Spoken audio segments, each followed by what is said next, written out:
మనిషిని నాశనం చేయడానికి ఉపయోగించేటువంటి కొన్ని రకాలైనటువంటి విద్యల్లో ఈ గుప్త విద్యలు ఉంటాయి. గుప్తంలోనే పదంలోనే ఉంది రహస్యకారకమైనటువంటి విద్యలు.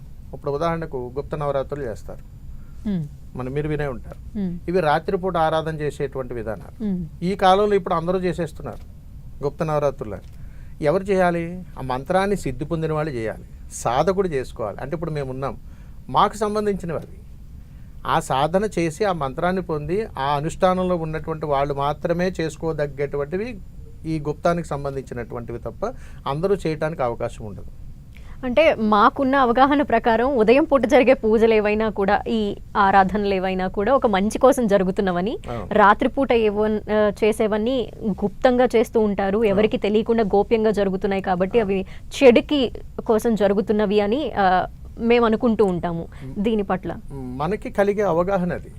అది మీకు చెప్తున్నాను. అమ్మవారు శాంత స్వరూపంగా మీకు దర్శనమిస్తే మీకు ఆనందం కలుగుతుంది. అమ్మవారు ఎందుకు ఉగ్ర రూపంగా ఉందని మిమ్మల్ని అడిగితే చెప్పలేరేమో. కాళికాదేవి అంటే ఇలానే ఉండాలని ఎలాగైతే మనం భావిస్తామో, రాత్రిపూట చేసేటువంటి పూజల్లో చిన్న రహస్యం చెప్తున్నాం.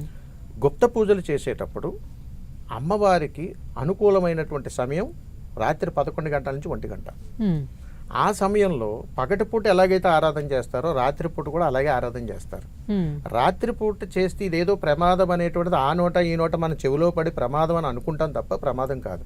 గుప్త నవరాత్రులు అనేటువంటివి రాత్రిపూట ఆరాధించుకొని పగటిపూట అలంకరణ చేసి అందరికీ దర్శనం ఇవ్వచ్చు.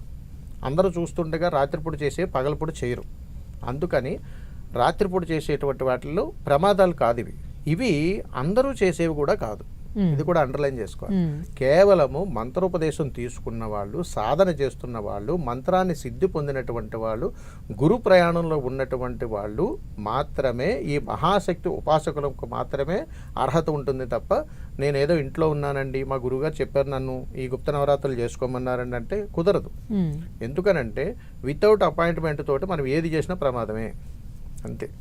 ఎక్కడికైనా మనం వెళ్ళాలనుకోండి, వారు అపాయింట్మెంట్ తీసుకుని వెళ్తాం, వారు ఉన్నారో లేదో తెలుసుకోకుండా మనం అక్కడ పోతే ఉపయోగం ఏంటి? అలాగే ఇది కూడా ఏంటనంటే, అమ్మా నేను నిన్ను ఆరాధిస్తున్నాను, నాకు ఈ అర్హత ఉంది, నా గురువుగారు చెప్పారు, నేను ఈ ప్రయాణం మొదలు పెడుతున్నాను అని తెలుసుకునే ఇందులోకి వెళ్ళాలి. మనకి అంతగా చేసుకోవాలని ఆలోచన ఉంటే ఎవరినైనా సాధకుడినో లేకపోతే గురువునో సంప్రదించి వారిని కూడా అక్కడ కూర్చోబెట్టుకుని వారి అనుగ్రహంలో వారి సమక్షంలోనే జరగాలి. ఎందుకనంటే జరగబోయే ప్రమాదాన్ని ముందుగా పసిగట్టగలిగేటువంటి వాడు గురువు. ఇది సాధకుడికి మాత్రమే తథ్యం అవుతుంది తప్ప అందరికీ అవగతం అవ్వవు. అందుకని దీంట్లో భయపడాల్సిన పని ఉండదు. ఇప్పుడు